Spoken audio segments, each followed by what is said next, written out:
I want just to take a moment to thank members of this committee for the work that they put in now almost 2 years ago to make the Bipartisan Safer Communities Act a reality. We've already referenced it a number of times in this hearing, $13 billion, much of it going to our schools to help build in-school mental health resources and build support services around children in need. But the data, the numbers are really compelling. Since we passed the Bipartisan Safer Communities Act, we have seen a stunning drop in gun crime in this country. From 2022, when we passed the bill, to 2023, we saw a 12% reduction in urban gun homicides. That's the biggest one-year drop in the history of the country. While we're still collecting information on 2024, it looks as if there's going to be another massive drop in gun crime in 2024 in the 200 biggest cities in the country. The first 3 months of this year compared to the first 3 months of last year have seen a 20% average drop in crime. That's really something to celebrate. But I want to talk to you, Mr. Secretary, about a concerning development in our schools that, if unaddressed, potentially threatens to interrupt some of this really tremendous progress, and that's the increasing amounts of chronic absenteeism that we're seeing. There is a direct line between kids who are chronically out of school and at-risk behaviors.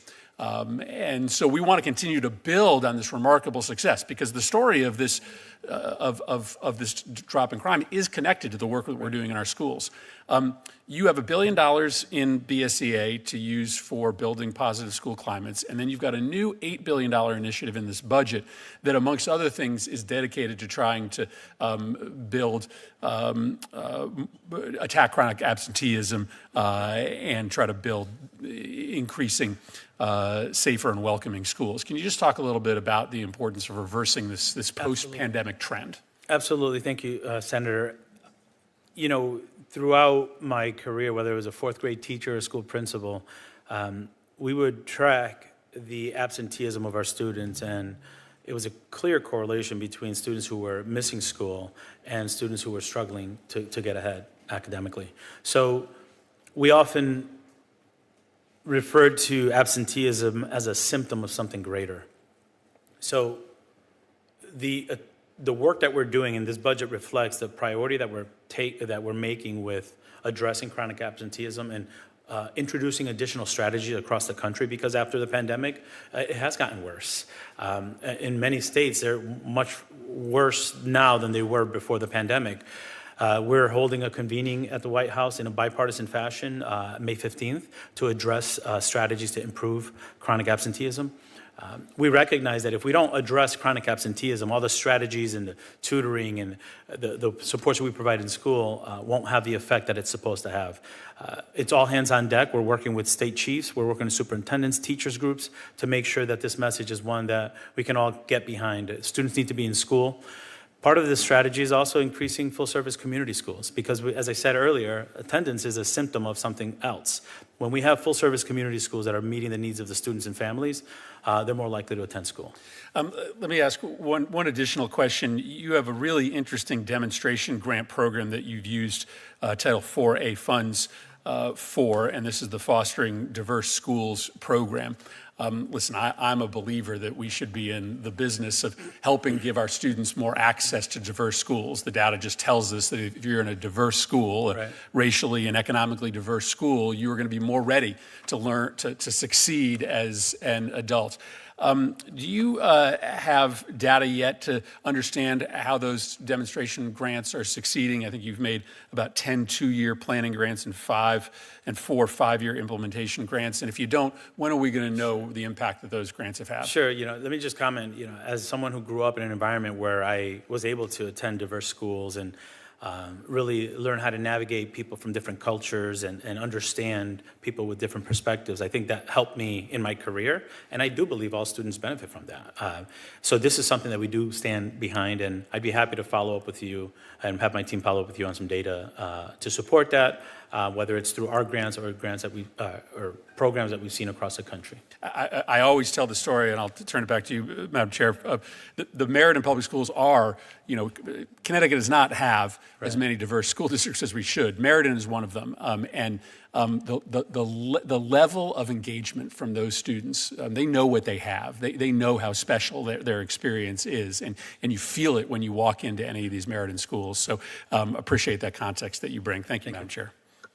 Thank you. Vice Chair Collins. Thank you, Madam Chair.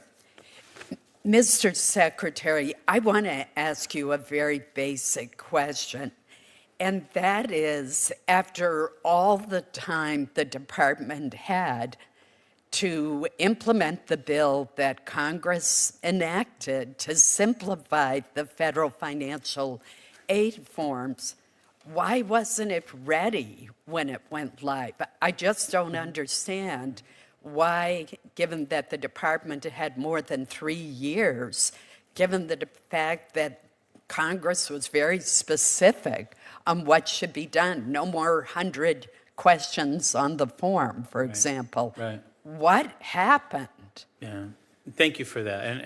And Congress, Senator, I do share the frustration you share. Our kids deserve better, and we are working around the clock to make sure it improves. We've had delays. We had issues with some of the coding that we had to make changes to. And, it is an overhaul. It's not just a new website. It's an overhaul of a new formula. It required engaging with tax information differently. So look, there's no excuse. Our students deserve better, and I'm committed to making sure the process works, to make sure that more students have access to higher education and to a simpler FAFSA, a FAFSA process that encourages families to engage and gives students an opportunity for higher ed. I worked at a college in Maine, Hudson University in Bangor, and I know how critical federal financial aid and other support are for students. In many cases, it makes a difference between whether they go to college or not. And this is particularly true with first-generation college students. And back when I worked at Hudson, the majority of students were first-generation. One reason that I wanted to help Lamar Alexander and others simplify the process is I heard so many complaints about it. And the statistics that Senator Capito showed you about what's happening in West Virginia, I'm sure could be applied to the state of Maine. So the problem is that the ineptitude here has real life consequences. And I'm curious whether you considered testing the new system with a small group of schools to ensure that it worked before it went live.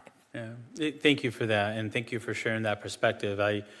I'm in agreement with you. We have to get it right for our students, and this is going to have an impact for generations. And yes, the process did involve testing and getting information from colleges. We've been in constant communication with financial aid directors across the country, with college presidents, hundreds of, I've been in those conversations myself to test out processes, to hear from them what needs adjustments, and we've been adjusting. So I recognize the strain it's put on colleges, on financial aid offices, and they've bent over backwards to really meet students' needs, and we are appreciative of that, and we're listening to them as we're making decisions moving forward. I want to turn to the issue of the incidence of anti-Semitism on far too many of our college campuses. The Anti-Defamation League has said that in the country as a whole, that anti-Semitic incidents are up 360% since October 7th. So it isn't just our college campuses. It's a problem nationwide and a very disturbing one. But you do have the authority to investigate these incidences. And I am curious what specific communications you've had with institutions of higher education regarding anti-Semitism, regarding Jewish students not feeling safe, not feeling like they can attend classes, And when did you post any communications on this issue? Okay, thank you for that. And we're in agreement, Senator. It's unacceptable. I've spoken to Jewish students who have shared with me that they've had to take a different route to class or that their parents don't feel safe sending them to school. And while, safe and peaceful protests are protected by the First Amendment right, not when they're unsafe, violent, or they're attacking students on campus. Look, I have a student in college myself, a child. I wouldn't want to send my child to a campus if I feel that they're not safe. That's the most important thing to me, to make sure that our kids are safe on campus. If you look on ed.gov, there's a safer supporting campus safety. I repeat it because I want people to look at it. We have over 100 resources and tools that many of them were put up after October 7th. But as you mentioned, this was an issue before October 7th. There was a rise in anti-Semitism before. And I've met with Jewish leaders at the Department of Education. I've met with students. I've been on college campuses talking to students, professors, presidents who are struggling with it, and I've been on campuses where they're doing it well. So if you look on that website, you'll see examples of that. And as recently as this week or late last week, we've put up updated information to address the issues that college campuses are facing. It's of utmost importance. I agree with you.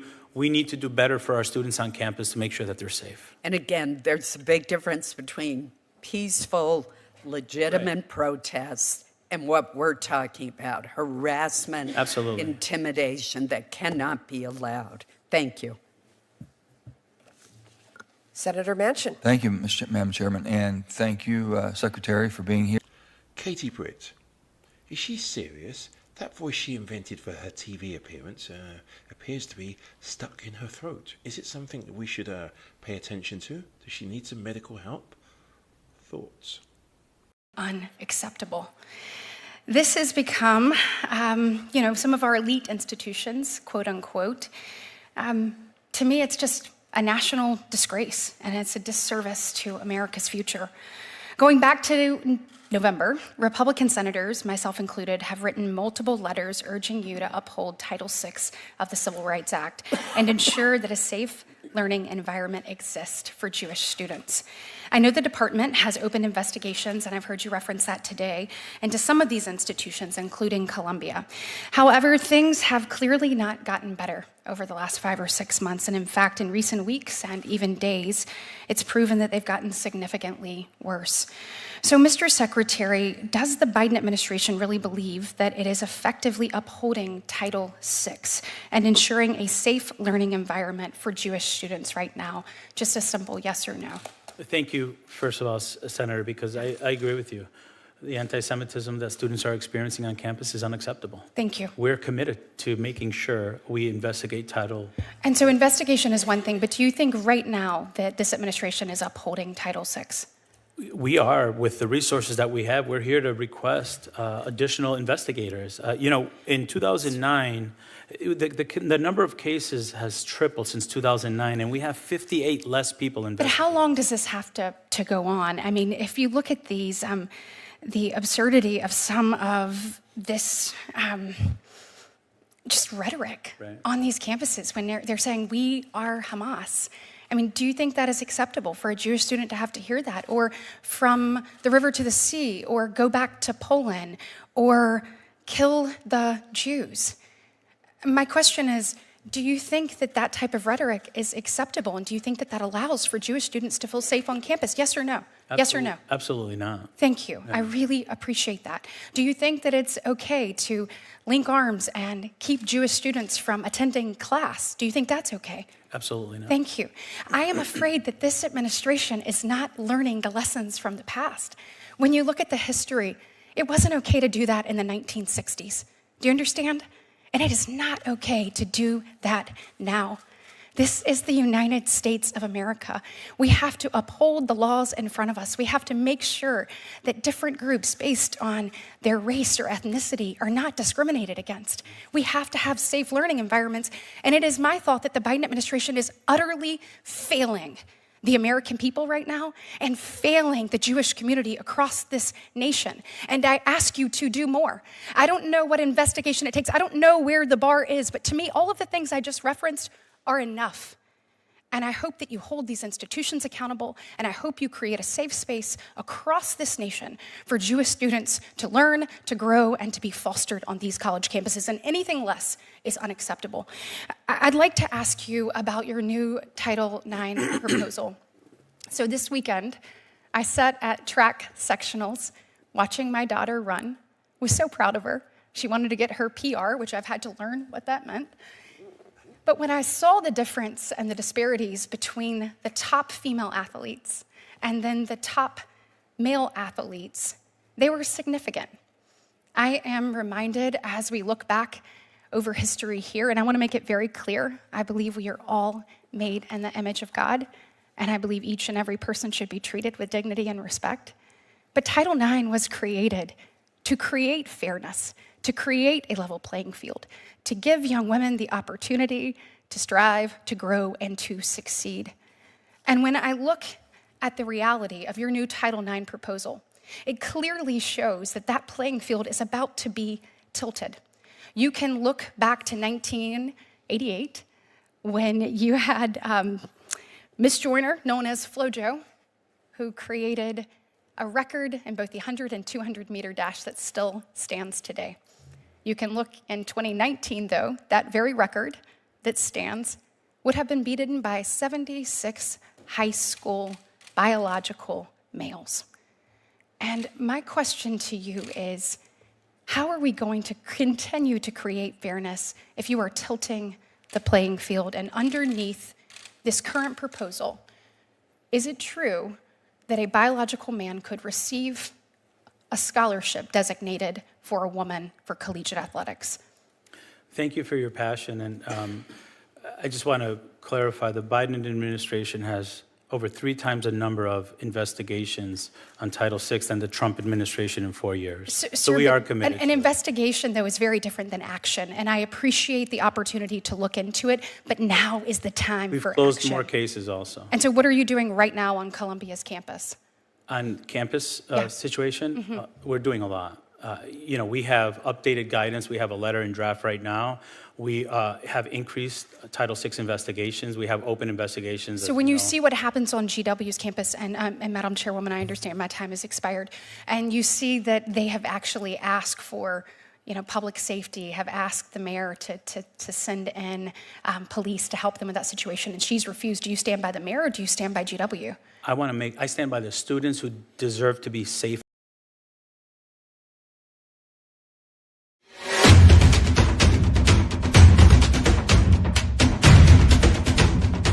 Mr. Secretary, and thank you for being here. Of course.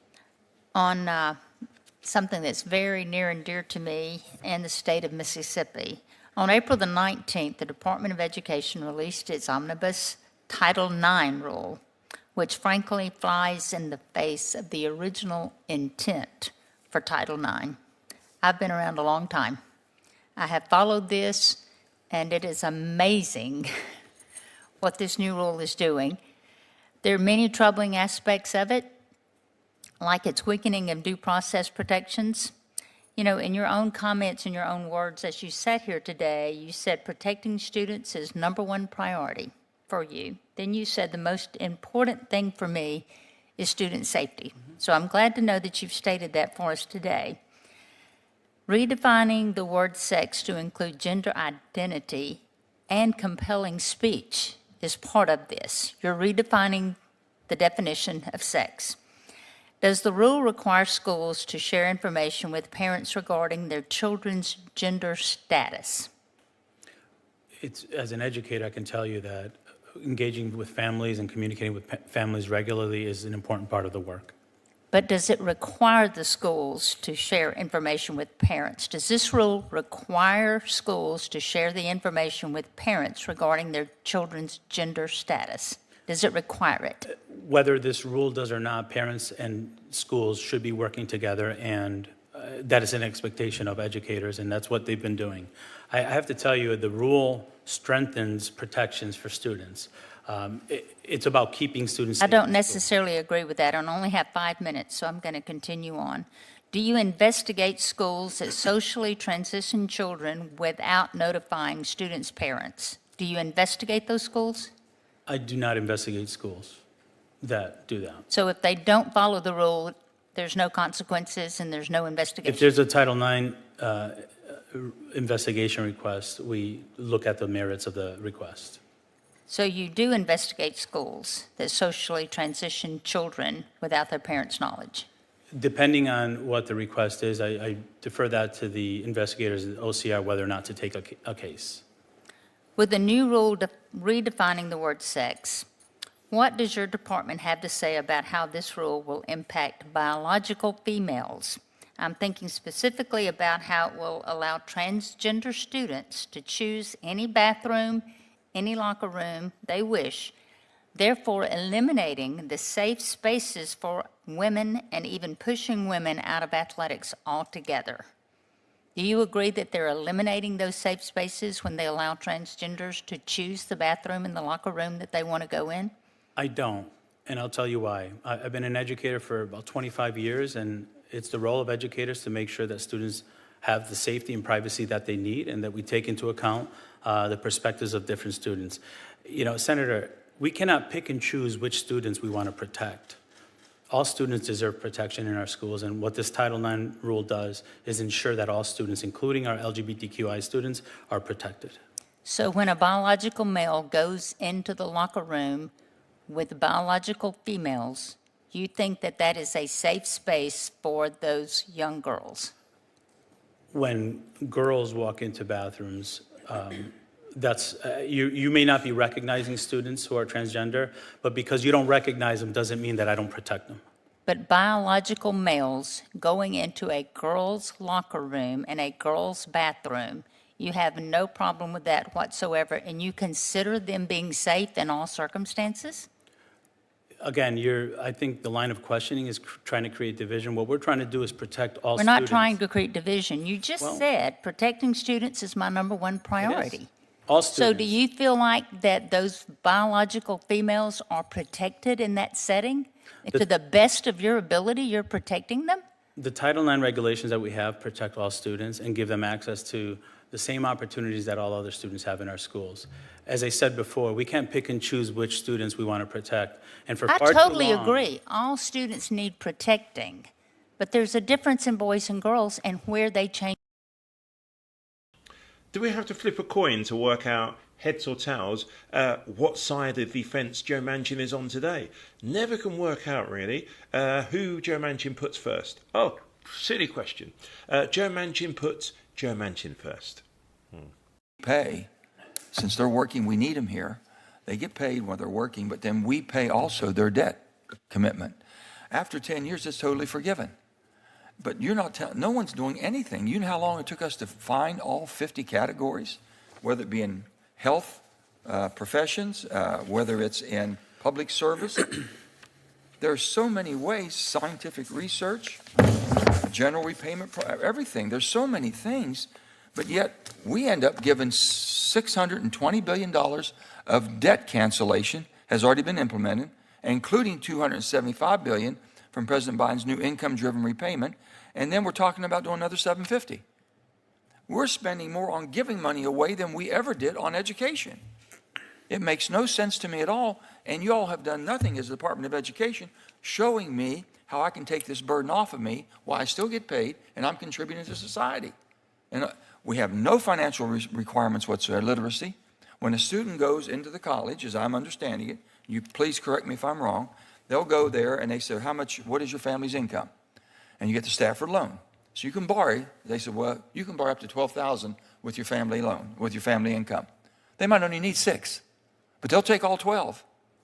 And then most of them, majority fall out in 2 years. They think it's all free money because they have no payments at all. There's no accrued interest whatsoever.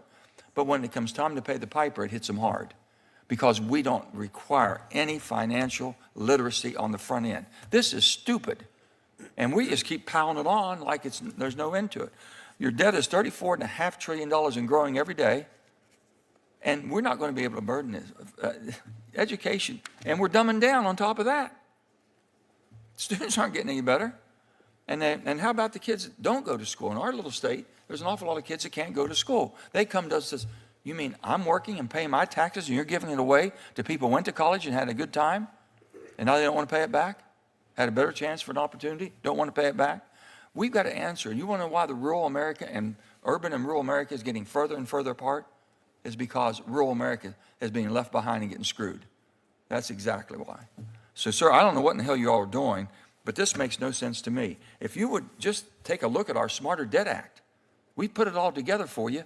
It'll be able, you could put it on your website tomorrow and start showing people how to take the burden of high student loan debt off of their back by giving services back that we need in so many areas of our government, so many areas of our country. Everyone needs it, every state, but you all don't do it. Did you know about what we're talking about, the Smarter? Thank you for your comments, sir. And I think we share the opinion that higher education has been out of reach for too many people and that we have a broken system. We're proud of the work that we're doing to provide teachers who are making $35,000 a year debt relief after 10 years of service in public service. So we're committed to working with you and others. This, to me, is about that teacher that I spoke to recently who has $60,000 in loans because the interest compounded it. She took out a $30,000 loan and is now owing $60,000, making under $40,000. The system is broken, and what we're trying to do is fix it. The bipartisan bill. Why don't we just that educate a person that basically when they take the debt out, when they sign up for the Stafford loan that they think is free money, it's not free money.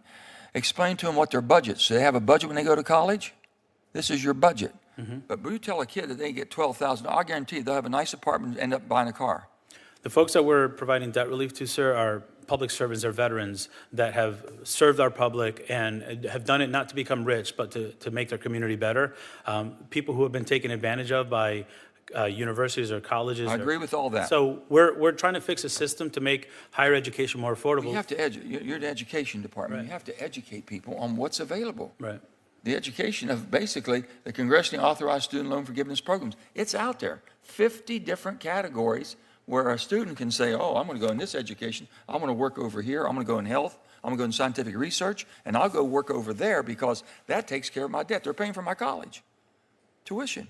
But no, they go out and whatever happens, because they have no idea, it comes back to roost on them. And I don't know. I'm done. Senator Hyde-Smith. Thank you, Chairwoman Baldwin and Ranking Member. Thank you.